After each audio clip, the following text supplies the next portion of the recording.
Le ciel était gris de nuages. Il y passait des oies sauvages qui criaient la mort au passage, au-dessus des maisons, des quais. Leur chant triste entrait dans mon être et je croyais y reconnaître du Rainer Maria Rilke.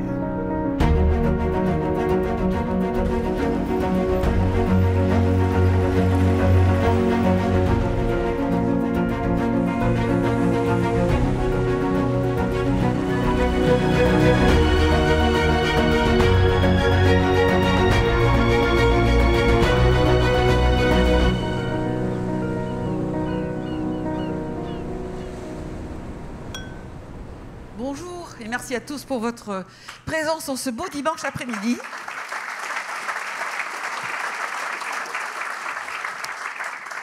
Alors qu'elles soient de naissance ou d'adoption, les femmes béarnaises sont formidables. Voilà. Et si parmi l'assistance, quelques-uns en doutent encore, je pense que dans une heure, ils seront convaincus. Après avoir découvert ces 26 portraits de femmes brossés par Gisèle Monteau, 26 femmes du Béarn, je le disais, elles ne sont pas forcément nées en Béarn, mais l'ont adoptées. Certaines sont connues, d'autres le sont moins. Mais tout ce qui les réunit, c'est qu'elles ont des parcours de vie qui les a conduits à prendre des décisions, à connaître des épreuves et à saisir des chances. À commencer par l'une d'entre elles, et la marraine de ce livre, j'accueille Gisèle Monteau et Isabelle Iturburu.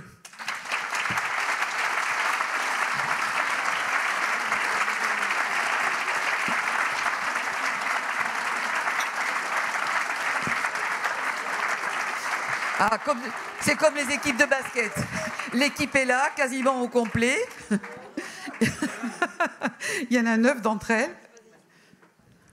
Vous avez de la chance, vous avez de la lumière, vous, quand vous montez sur cette scène. Ça n'a pas toujours été mon cas. Merci. Tenez, Isabelle.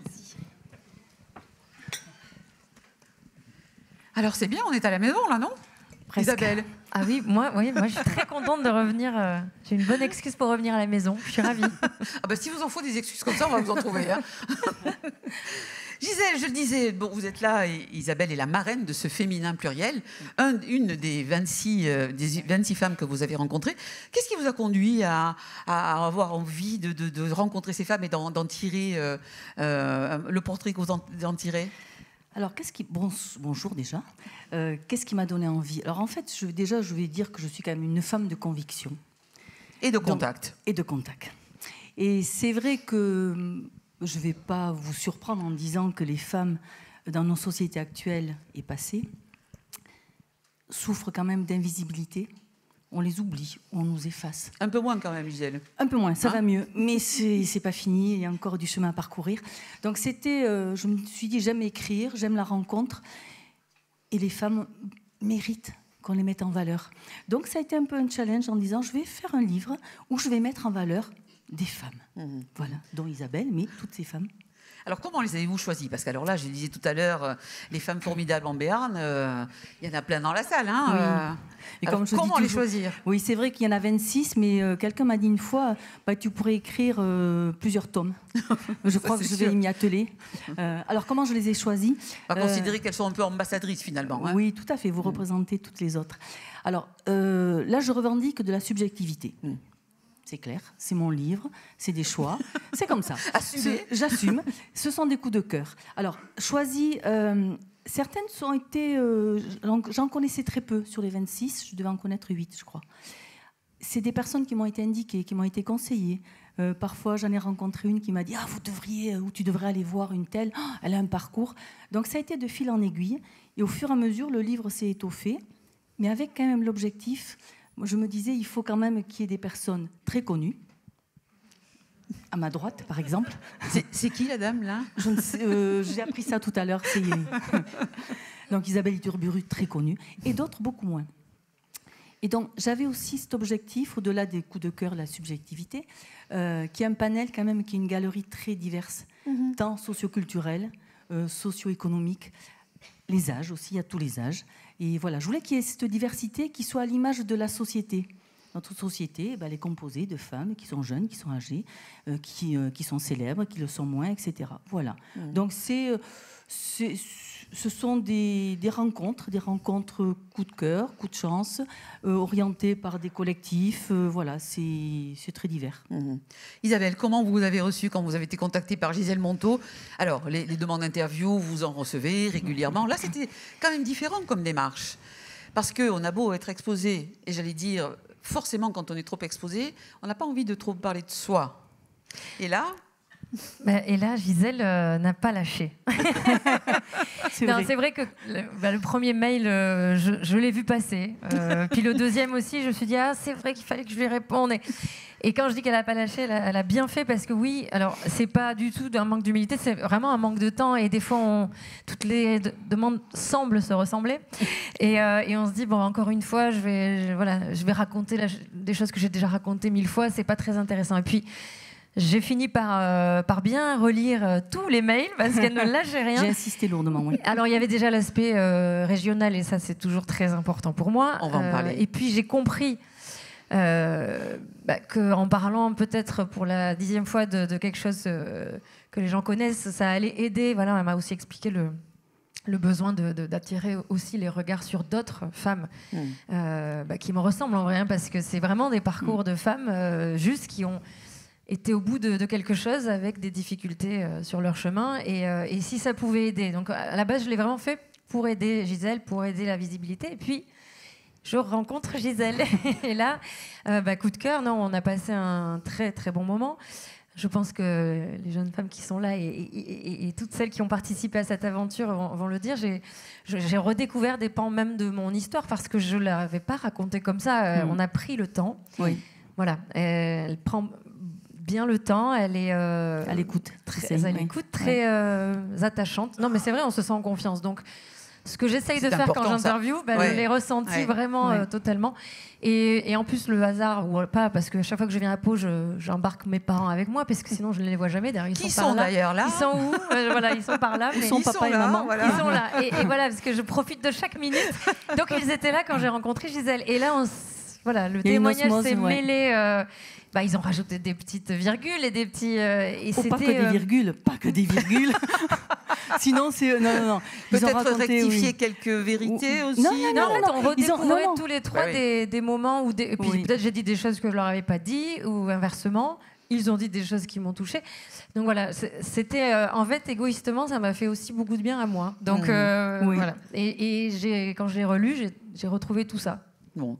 Vous insistez beaucoup, et vous aussi vous le faites, Gisèle, ressortir dans le portrait d'Isabelle, ce besoin de revenir à vos racines et ici à Pau, à vos parents. C'est indispensable dans la vie que vous menez, a fortiori avec la vie que vous menez? Alors certainement, je pense que dans n'importe quelle vie, j'aurais eu ce besoin-là. Je pense que c'est plutôt...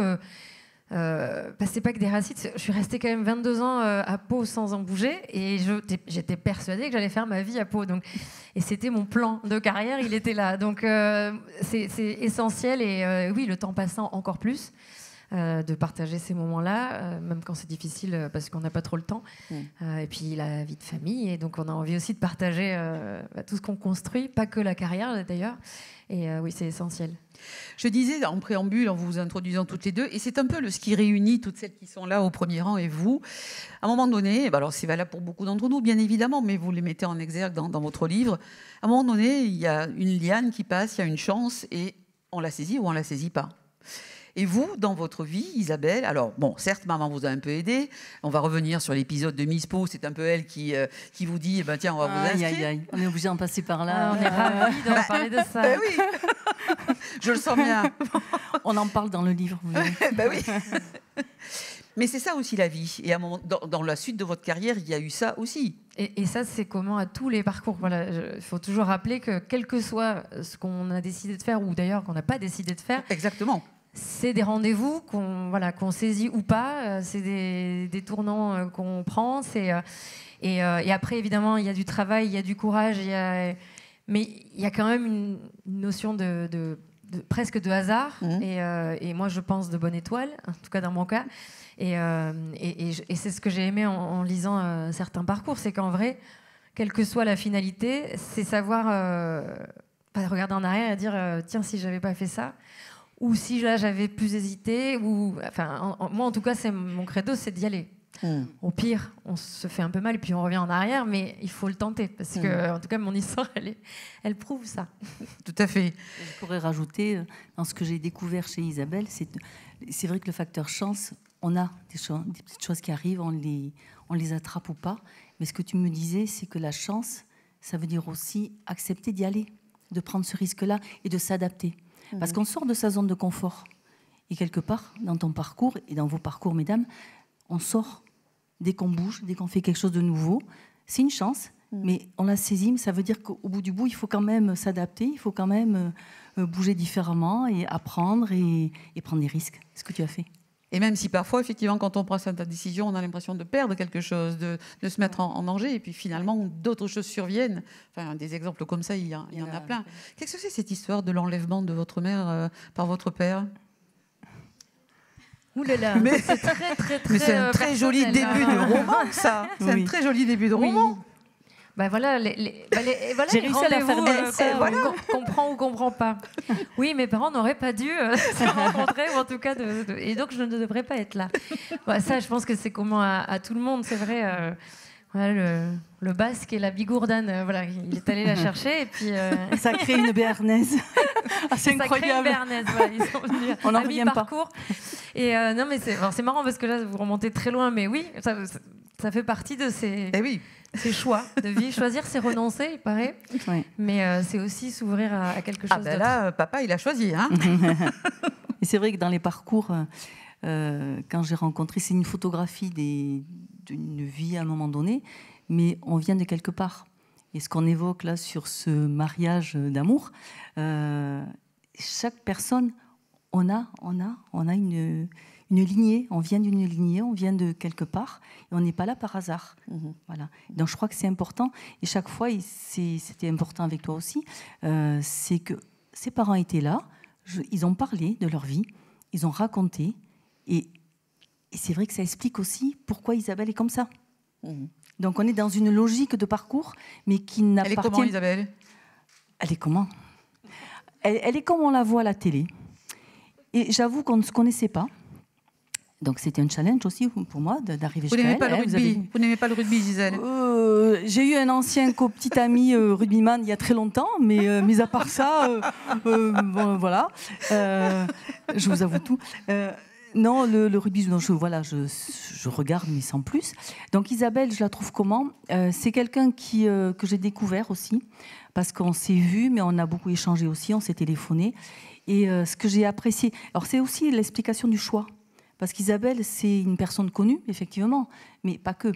Et Isabelle est porteuse de valeurs qui me sont importantes. Je n'ai pas choisi des personnes qui me dérangeaient profondément dans ce qu'elle véhiculait, ce qu'elle portait comme valeur. Et j'ai trouvé chez Isabelle une éthique de vie, une éthique d'engagement qui m'a beaucoup touchée, je l'ai beaucoup appréciée. Et en vrai... Voilà, quand on s'est vu, et j'ai vérifié que c'était vrai. En plus, c'est vrai. On parlera Isabelle, de ses engagements, oui. Si on dit qu'elle est naturelle, spontanée... Oui, et intelligente, on fait comme si elle n'était pas là. Hein. Non, elle n'est pas là. Voilà. Alors, je vais vous laisser. Mais je pourrais dire la même chose pour les autres. Bien sûr. Isabelle, puisqu'on est là, les trois, c'est vrai que dans les choix, quand je disais qu'il y avait une subjectivité, des coups de cœur, Isabelle, c'est la marraine en plus. Donc, ça veut dire que quelque part, elle est porteuse aussi du livre. Et choisir une marraine qui a une profondeur d'esprit, qui a une éthique de personnel, qui véhicule des valeurs de solidarité, qui les applique. Et je trouve que c'est important parce que ça donne une force au livre et ça porte aussi la parole des autres femmes.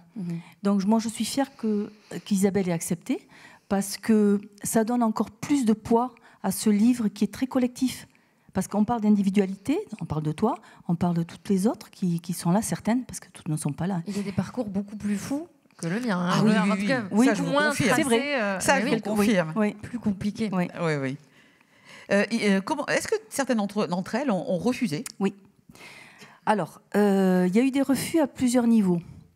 Il y a eu des refus parce que là, on racontait comment j'étais arrivée en partie, on n'a pas tout dit, mais bon, à Isabelle.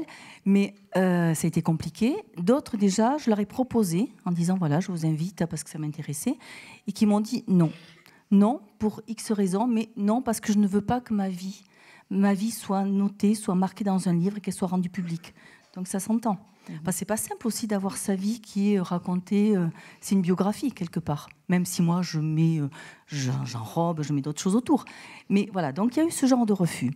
J'ai eu 2 refus qui étaient plus compliqués pour moi, mais c'était la règle du jeu, parce que j'ai posé des règles aussi, je parle d'éthique, mais j'en ai beaucoup aussi, en disant, on fait l'entretien, on se rencontre, je rédige le portrait, et au bout du bout, vous pouvez refuser. Et ça permet en fait d'instaurer un climat de confiance. Bien sûr. Parce qu'on sait qu'on ne va pas se faire avoir. Bien sûr, il est indispensable. Donc il y en a eu 2 qui ont dit finalement non, alors que je trouvais les portraits très sympas. Donc j'étais déçue, mais c'est comme ça, c'était la règle. Et une me disant non, ça va me mettre en difficulté professionnelle parce qu'elle racontait des choses, voilà. Mais c'était dommage parce qu'elle parlait de prévention santé, c'était super intéressant. Et une autre disant non, je préfère vivre caché, vivre dans l'ombre. Donc c'est respectable, mais ça m'a permis de les rencontrer, de découvrir. Voilà. Donc j'ai eu ces refus, voilà, ces quelques refus en amont et 2 refus lorsque j'avais rédigé les portraits. Par contre, parmi l'ensemble des portraits des personnes que j'ai rencontrées, finalement elles ont tout accepté. Alors quelque chose qui est important aussi, je crois qu'il faut le dire. Tu l'as vécu aussi Isabelle, c'est que chaque fois que j'ai rédigé un portrait, je les regarde. Comme ça, je suis sous surveillance en plus. Donc, si elles ne sont pas d'accord, elles vont me dire non, c'est pas vrai. Elles peuvent s'exprimer. C'est que chaque fois qu'il y a eu un écrit qui a été réalisé, que j'ai rédigé le portrait, je le donnais à validation. Donc il y a eu avec certaines beaucoup d'échanges, parce qu'il y a eu des désaccords sur des termes, sur ce que je racontais, etc. Donc après tous ces échanges, on validait un écrit, et ça fait que la relation de confiance était établie et était établie depuis le début jusqu'au bout. Vos portraits sont émaillés de regards croisés, c'est-à-dire qu'à l'issue de chacun des portraits, vous avez probablement sur le conseil de celle que vous interviewiez, dont vous dressiez le portrait, une amie, une mère. Pourquoi ? C'était pour compléter, pour donner une autre facette de celle que vous portraitisiez ? Alors tout à fait. Je trouve que déjà elles se sont beaucoup livrées, mais ça permet d'une part de conforter ou de dire un petit peu le contraire, parce que ça permet de faire un pas de côté. Ce regard un peu qui vient d'ailleurs, ça peut être ami, ça peut être collègue, ça peut être la mère qui parle d'une fille, la fille qui parle de sa mère. Ça aussi, c'est intéressant. Donc ça permet d'avoir ce regard qui vient d'ailleurs et qui raconte d'autres choses et qui éclaire encore davantage le portrait. Et chaque fois, c'était la même démarche. C'était sur proposition ou sur de mes propositions parfois, chaque écrit a été validé par la personne avec des allers-retours aussi. Donc ça veut dire que ce sont des biographies, biographies qui sont vraiment acceptées et par toutes et à tous les niveaux. Parce que ça fait quand même pratiquement 50 personnes qui sont mentionnées. Donc ça fait du monde. 2 ans de travail ? Presque 3 ans. Oui, 3 ans. Comment se fait-il que Gisèle Monteau ne soit pas l'une des portraits, son propre portrait, en cette galerie ? Je l'ai subi dans le journal La République. Parce que, pardon, mais Gisèle, vous avez un parcours qui n'est pas commun non plus. Oui. Vous avez commencé, votre formation de départ, c'est psychomotricienne, c'est ça ? Oui, je suis psychomotricienne. Oui. Et puis vous êtes partie en Colombie ? Oui, je suis partie là-bas, oui. J'ai failli y rester parce que j'adorais la Colombie. Et puis je suis revenue. Donc je suis là ce soir aussi. Vous avez ouvert un salon de thé à Orthès ? Oui. Alors, je suis une femme de projet. Donc, je vais là où les choses... Ça aussi, c'est un point commun avec oui, il y a plein de points communs. Et donc, quand j'ai quelque chose qui m'intéresse, je le fais à fond. Et je ne lâche pas. Voilà. Donc, c'est vrai qu'après être rentrée de Colombie, la psychomotricité, j'avais plus très envie de repartir là-bas. J'avais vu d'autres choses. Et les jus de fruits là-bas en Colombie, ça a tombé. C'est trop bon. Donc, je me suis dit, je vais importer ce concept et je vais ouvrir un salon de thé à Orthès. Voilà, donc ça, c'est une étape. Et ensuite, vous avez terminé votre carrière professionnelle dans l'univers socioculturel, et comme directrice du centre socioculturel de Monin, c'est ça ? Voilà. Et j'ai atterri dans ces réseaux par hasard. Je recherchais du travail. Il y a eu un poste basique en plus. J'y suis allée, je me suis adaptée, voilà la chance. Et j'ai saisi cette chance-là, ça m'a plu. je suis restée longtemps. Et en fait, j'ai fait toute ma carrière là-bas parce que c'est des valeurs aussi qui m'intéressent, cette liberté d'agir, de mener des projets, d'accompagner des personnes, de valoriser des potentiels. Donc j'étais là-dedans. Pourquoi vous avez souhaité, là aussi, plutôt que des photos, choisi des aquarelles? Je ne sais pas si l'aquarelliste est là, Colette. Elle est là, Colette Thiou. Elle est ravie qu'on parle d'elle. Elle est ravie. Alors, pourquoi des aquarelles? Alors, déjà, les photos, on avait songé effectivement à mettre des photos. Chaque fois que j'ai rencontré les personnes, toi aussi Isabelle, avec tes parents, j'ai pris une photo des femmes, systématiquement. Donc, on était parti sur l'idée de mettre en tête de chapitre la photo de la personne, plus d'autres photos de leur activité ou de leur quotidien. Et puis après, Colette Thiou, artiste, aquarelliste, qui adore faire des portraits. Et avec Danielle Thomas, l'éditrice, on s'est dit, allez, on va passer sur un autre registre, sortir de la photo qui est assez classique et mettre en valeur les femmes par un art qui est très sensible, très subtil, ce que sait faire Colette. Et on a choisi de les représenter, oui, tu peux rougir, par des aquarelles. Donc, elle s'est servie des photos que j'avais faites, presque toutes les photos. Elle a fait des aquarelles, voilà, elles y sont toutes là sur le bouquin. On a tenu à ce qu'elles y soient toutes. Et avec aussi l'objectif, c'est pareil, c'est toujours une règle que j'avais, c'est que chaque fois la personne disait oui ou non, j'accepte l'aquarelle. Et Colette a dû en refaire. Une fois parce qu'une personne se sentait trop jeune, c'est rare ça, une femme. Une fois parce que le sourire ne correspondait pas, une fois. Donc elle a retravaillé, refait, parce qu'une aquarelle, ça se refait, on ne peut pas changer les choses. Voilà, donc il y a eu chaque fois une aquarelle qui a été réalisée par Colette, une validation par la personne qui était aquarellée, et ça donne un résultat artistique et littéraire. Isabelle Iturburu, ce livre, il a quelque chose de féministe, mais dans le sens essentiel, j'ai envie de dire, pas militant, même si j'ai rien contre le militantisme féministe, heureusement qu'on l'a eu aussi. Mais il a ça, et d'ailleurs, les aquarelles confèrent aussi à cette... un peu comme un salon entre femmes, quoi, j'ai envie de dire.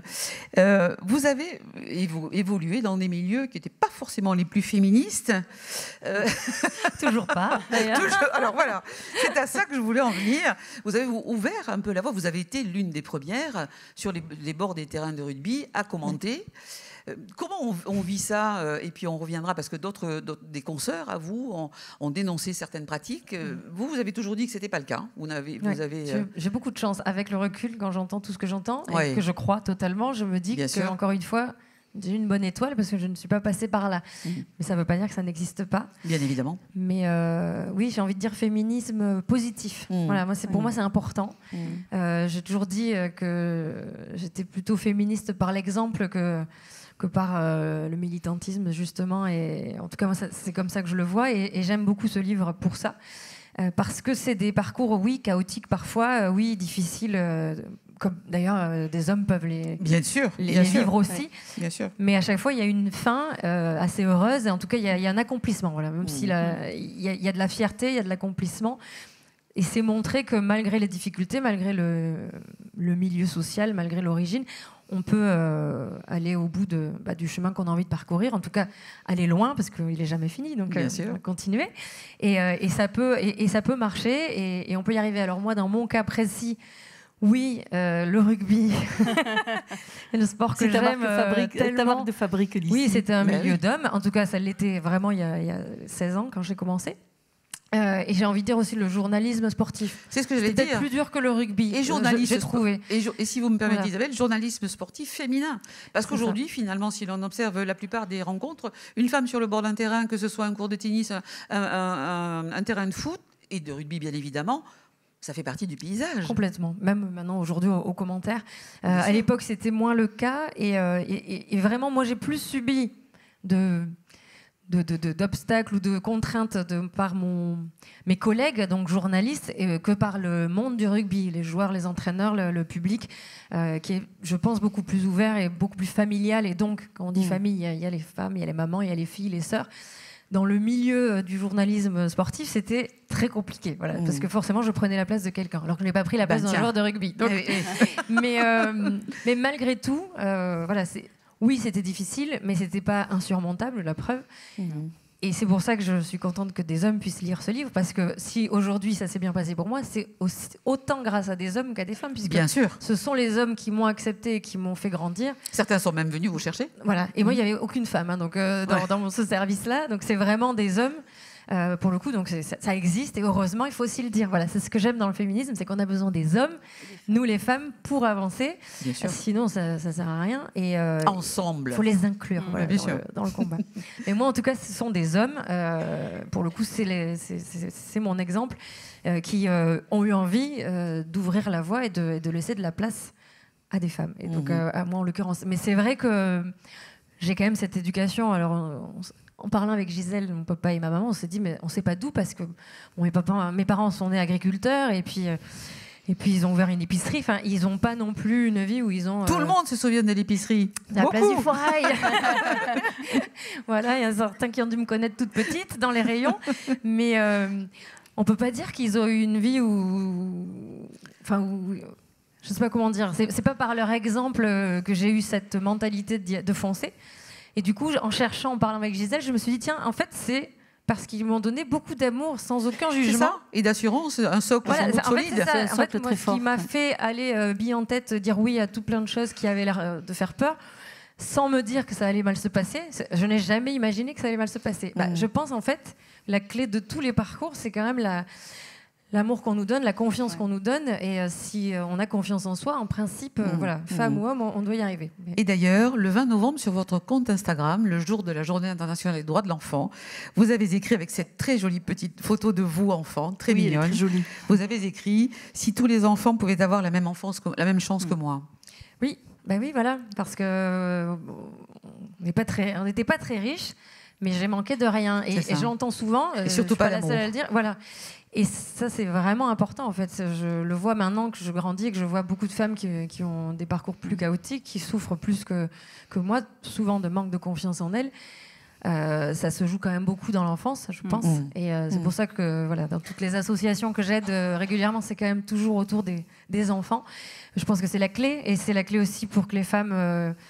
soit l'égal des hommes, c'est qu'on éduque les enfants garçons et les filles et qu'on montre le chemin. Et donc ce livre est une petite pierre à l'édifice, mais c'est de montrer par l'exemple que... Bien sûr. Et on fait un petit coucou à Mia, qui n'est pas là aujourd'hui, mais à laquelle on pense beaucoup, votre petite fille. Juste rajouter, parce que dans ce que tu racontes par rapport aux parents, là, moi j'ai été touchée plusieurs fois par des témoignages, et notamment Nathalie Nogent qui avait fait une lettre d'amour qui s'adressait à ses parents et à son papa. Et je trouve que c'est fort aussi en disant j'en suis là parce que j'ai été construite avec cet amour-là, avec cette structure-là, avec cette reconnaissance. Et la confiance des enfants en leurs enfants. Voilà, et ça se continue. Et c'est vrai que chez toi, moi depuis que je connais tes parents, que je vous connais les trois, on le sent, c'est très fort.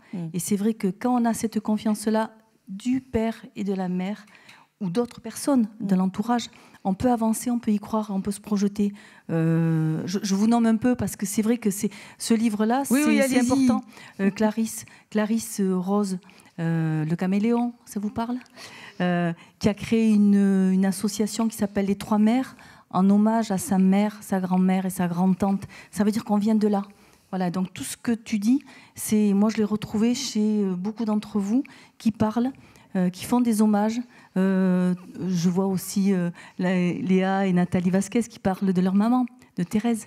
Voilà, donc tout ça, ça construit, ça contribue à la construction de la personne. Et le fait qu'en tant que femme, qui est dans une société qui est un peu parfois maltraitante, qui ne nous aide pas toujours, quand on a cet entourage qui est porteur, c'est quand même facilitant. Ce n'est pas toujours le cas. On parle de résilience, on parle d'autre chose. Mais quand on a cet entourage positif, optimiste, et qui vous amène vers des ailleurs, et qui vous porte, on avance plus facilement. Ce qui a été vraiment ton cas pour toi. Et dire à son enfant, c'est possible. C'est possible, oui. Isabelle, votre jeune carrière, je ne vais pas vous obliger à à écrire vos mémoires tout de suite, vous avez encore le temps. Mais néanmoins, quand on fait un retour en arrière, qu'est-ce que vous dites de la vie que vous avez eue c'est la chance, j'aurais pas pu rêver mieux. Moi, je dis souvent que c'est une parenthèse fantastique. Et bon, elle est très longue, et tant mieux. Mais quand elle n'est pas fermée. Hein. Mais quand ça a démarré pour moi, et chaque année, je me disais, ça va durer ce que ça va durer. Profite. On parlait de socle. Moi, j'ai eu la chance de faire mes études, de pouvoir travailler. Je voulais d'ailleurs, peut-être par l'exemple de mes parents, travailler très vite. Enfin, fallait que je sois très vite autonome. J'en avais besoin. Et du coup, quand ça me tombe sur la tête, parce que là, c'est la chance. Encore une fois, je pense quand même que d'être au bon endroit au bon moment, c'est ça. C'est la chance. Et de la saisir. Mais la chance, elle est là. Après, voilà, je l'ai saisie pour ce que j'ai dit tout à l'heure, parce que je suis un peu inconsciente, mais dans le bon sens. Je me dis, au pire, ça marche pas, et puis c'est pas grave, parce que j'ai ce socle et je retomberai sur mes pattes. C'est ce que vous disiez d'ailleurs de vos premiers pas dans le rugby. Vous avez dit, j'y vais, ce sera rigolo. Très sincèrement, quand je suis à Paris et qu'on me dit Canal+ cherche quelqu'un pour parler de sport, j'explose de rire parce que je vends à ce moment-là de l'huile d'olive et je me dis... Bon, c'est vrai. Et je sais très bien pourquoi j'y vais. À l'entretien, j'y vais parce que je dis je vais voir à quoi ça ressemble Canal+. Oui. Et je vais rentrer à la maison et ça va s'arrêter là. Voilà, bon, ça fait 17 ans. Mais je pense en plus qu'on est plus fort quand on a cette petite insouciance. Il ne faut pas être totalement inconscient, mais il y a une insouciance qui est nécessaire. Parce que, je vais revenir à la femme, je pense quand même que nous, les femmes, et encore aujourd'hui, on est, même sans le vouloir, c'est un système qui nous met une petite culpabilité toujours. Oui. Et des fois, on ne se libère pas de ça. Et qu'on n'ose pas. Voilà, on n'ose pas parce qu'on se dit c'est peut-être pas ma place. Alors là, le rugby, encore plus. J'ai pas pensé à ça du tout. Donc je reviens à cette insouciance. Je me suis juste dit ça va être super cool et ça va durer 6 mois, 1 an. Et puis l'année d'après, c'est pareil.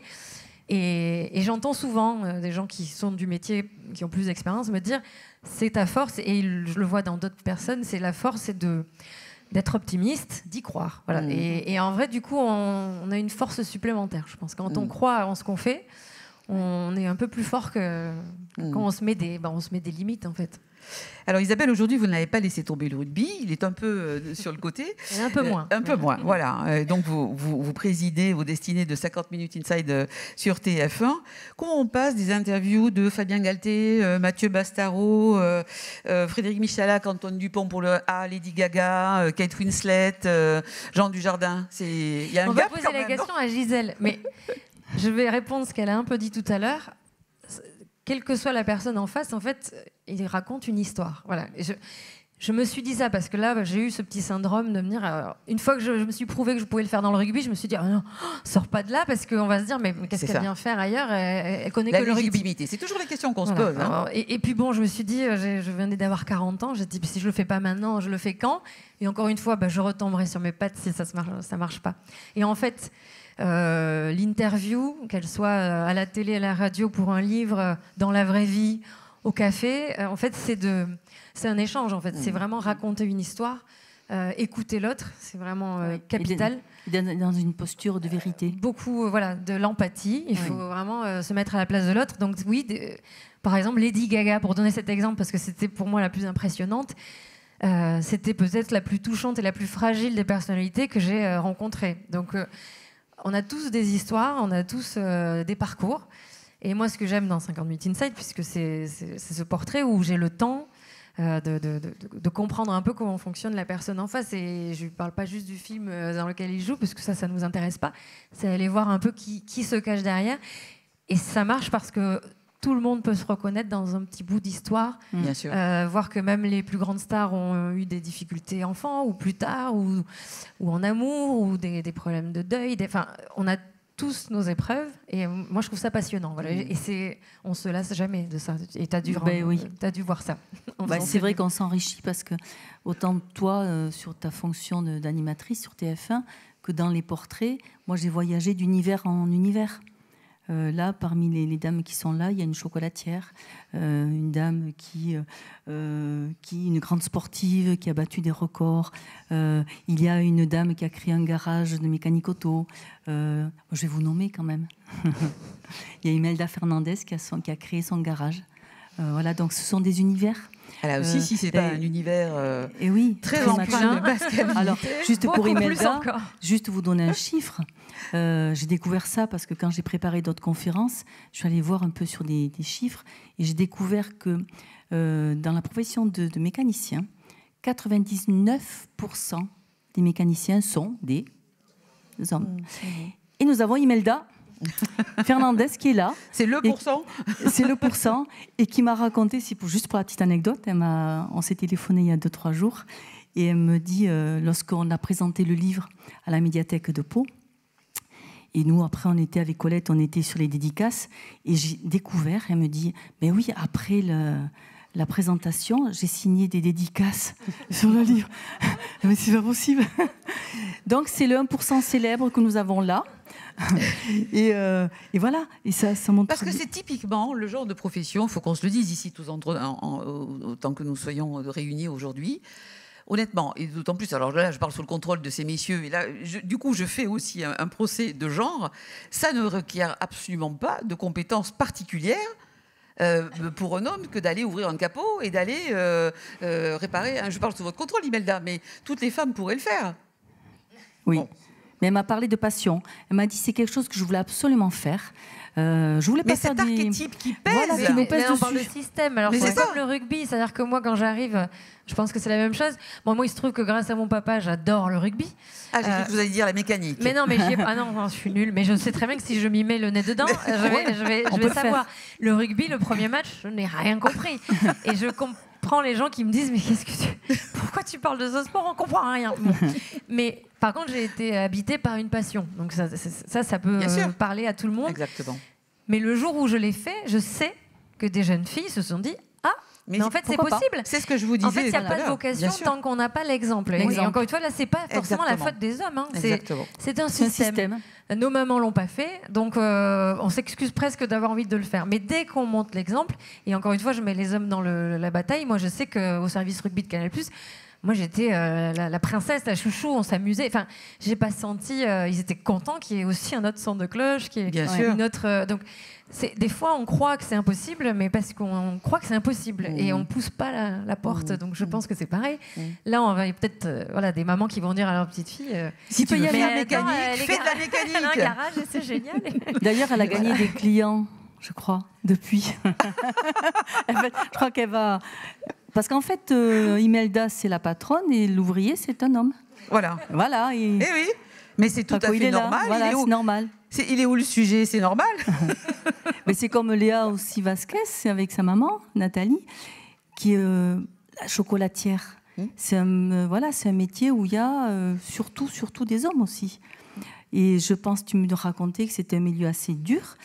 Et la petite anecdote qui m'a un peu attristée, mais c'est comme ça. Léa, elle est jeune. Tu es jeune, tu as 27 ans, maintenant 26 ans. 28 ans. Je l'ai interviewée au début, ça c'était au début. Elle aurait presque pu dire, comme les enfants, vous savez, 27 et demi. Et en fait, sur ta carte de visite, c'est marqué artisan chocolatier. Je lui dis, mais pourquoi tu n'as pas marqué artisane? Et elle me dit, j'ai pas osé parce que j'ai peur que je ne sois pas crédible. Et on en est là encore. Et il y a du chemin à parcourir encore en disant, mais tu es chocologue. Parce que son chocolat est délicieux. Et moi, j'ai adoré faire ce portrait. Allez, oui, son chocolat est super bon.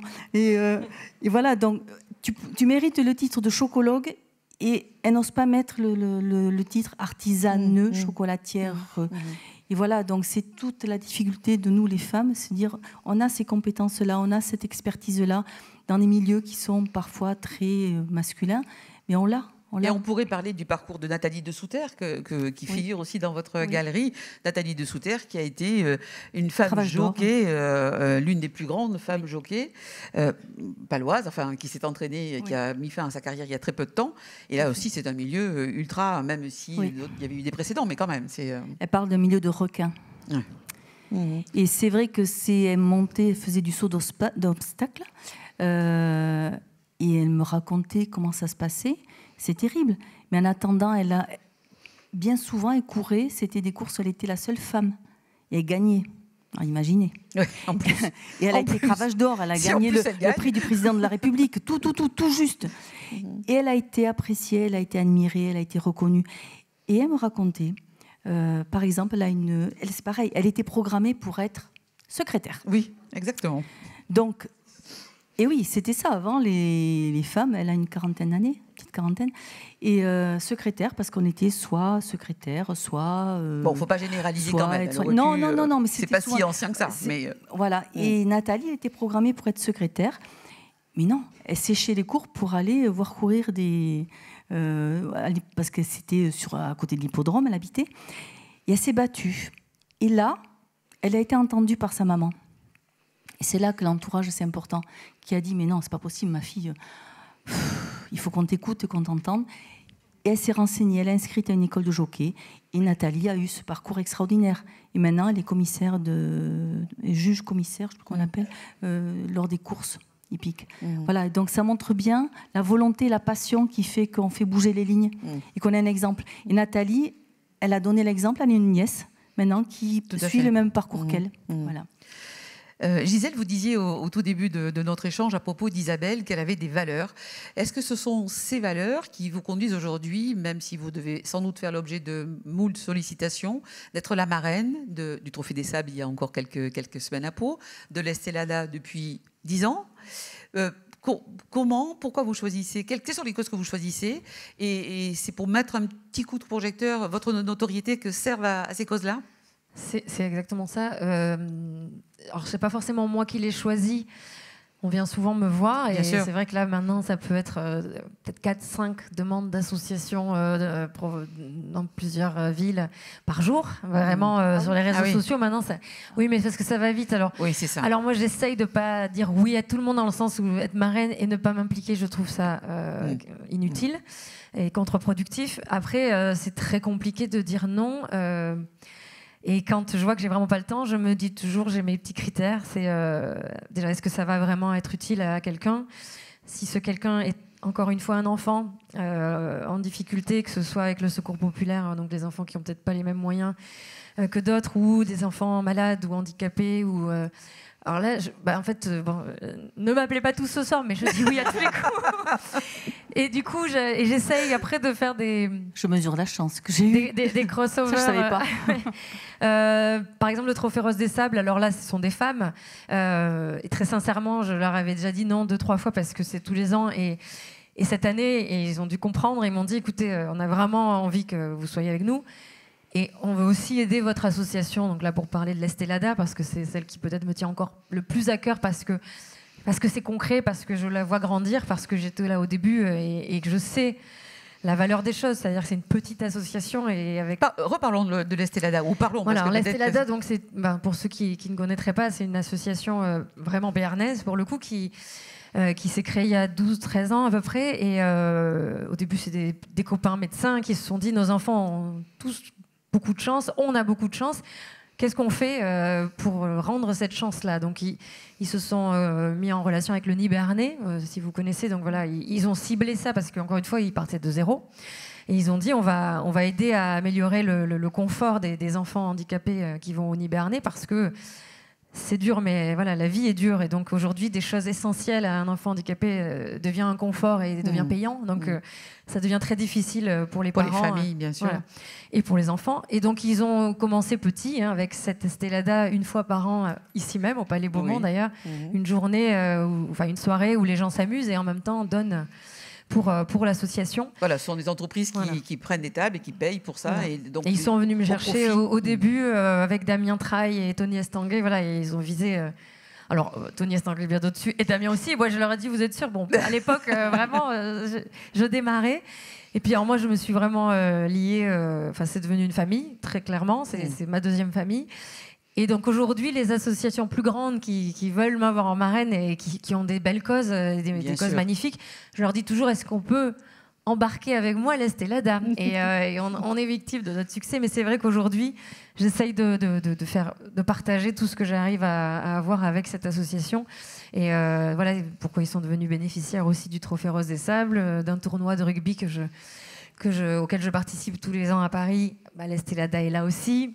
Et aujourd'hui, en plus, on va plus loin. Là, le prochain trophée, on veut emmener des enfants handicapés au départ. On veut les emmener à Marrakech. On veut les faire voyager. Voilà, on veut au-delà du confort, qu'ils vivent des choses. Parce que, voilà comment je choisis. Ben oui. Bon, je pense que vous comprenez le coup de cœur que j'ai eu pour Isabelle. C'est subjectif, mais c'est un coup de cœur. Et alors, cet après-midi, vous nous annoncez que Lady Gaga sera l'invitée de la prochaine édition de l'Estelada. C'est ça, non? Si seulement. On n'en a pas besoin. Non, mais venez, c'est génial, même sans Lady Gaga. Gisèle Monteau, vous ne figurez pas dans la galerie de portraits, mais par contre, il y a deux Monteau, Rosa et Jeanne-Cécile Monteau. On peut faire un arrêt sur image sur ces deux, parce que c'est des parcours... Alors, lien de parenté ou pas? Alors, voilà, donc on a le nom en commun. Je pense qu'il y a une parenté, parce qu'elles sont d'Oloron. Alors, je les ai choisies pour démarrer la galerie de portraits. C'était un clin d'œil. C'était une façon d'y être, sans y être. En se cachant un peu. En se cachant un peu. Oui, Rosa et Jeanne-Cécile, en fait, elles sont nées au 19e siècle, donc elles ne sont pas là aujourd'hui. Et la particularité de ces deux femmes, deux sœurs, c'est surtout l'aînée, Rosa, elle a créé un studio photo à Oloron, rue Chamzy. Et c'était assez peu courant, c'est sûr. Même s'il y en avait un peu, mais c'était peu courant. En fait, elles étaient issues d'une famille plutôt d'artistes, architectes et autres. Et ce qu'ils ont laissé aux femmes, c'était la photo qui n'était pas encore réputée comme un art majeur. Et donc, elles ont récupéré cet art-là. Donc, elles ont créé ce studio photo. Donc, pour en revenir à la question initiale, est-ce qu'elles sont de ma famille? Je pense que nos arrière-grands-pères, ils étaient frères. Je pense. Mais je ne suis pas allée chercher parce que ce n'était pas l'objet du livre. C'était donner un peu la tonalité du livre en disant ces femmes-là, même au 19e siècle, il y avait des femmes qui ont osé faire des choses et c'était des Monteau, et bien c'est pas plus mal. Donc, voilà, donc c'était ce point de départ, clin d'œil, où j'y étais sans y être, mais en partant du postulat que dans tous les siècles, il y a eu des femmes qui se sont bougées, qui ont essayé de faire bouger les lignes et qui ont essayé d'exister et de vivre de leur passion. Féminin pluriel, 26 portraits, il pourrait y en avoir 12 tomes. Je pense que même dans la salle, il y aurait probablement des femmes qui pourraient être candidates à ce portrait. Merci infiniment à toutes les deux. Et on reste ensemble pour quelques questions que peut poser le public dans la salle. Des micros sont à votre disposition. Donc n'hésitez pas à lever. Est-ce que je peux juste nommer les femmes qui sont là? Oui, mais bien sûr. J'aimerais bien. Voilà. Est-ce que vous voulez bien vous lever, mesdames, vous mettre à l'honneur? Alors, nous avons Imelda Fernandez, si elle veut le bien. Imelda Fernandez, notre garagiste mécanicienne. Nathalie Nogent, qui a créé le coin cosy Arthès de Béarn et qui a fait des choix de vie qui n'étaient pas faciles. Voilà, et qui a assumé, qui a avancé. Bravo. Nathalie Vasquez. Alors, Eléa Vasquez, mère et fille, qui gère l'atelier de chocolat à Salis et qui ont été inondés il y a un mois et qui sont des femmes volontaires, qui sont brillantes et leur chocolat est délicieux. Josiane Dubois, c'est une femme d'engagement qui était impliquée au niveau municipal, au niveau associatif et qui raconte le périple de sa famille, de sa maman, parce que tu viens du Havre et c'était pendant la guerre. Et voilà, et c'était extraordinaire, ces parcours de femmes aussi qui sont battues pendant la guerre. Voilà, Josiane. Notre aquarelliste préférée et unique, Colette Tillou.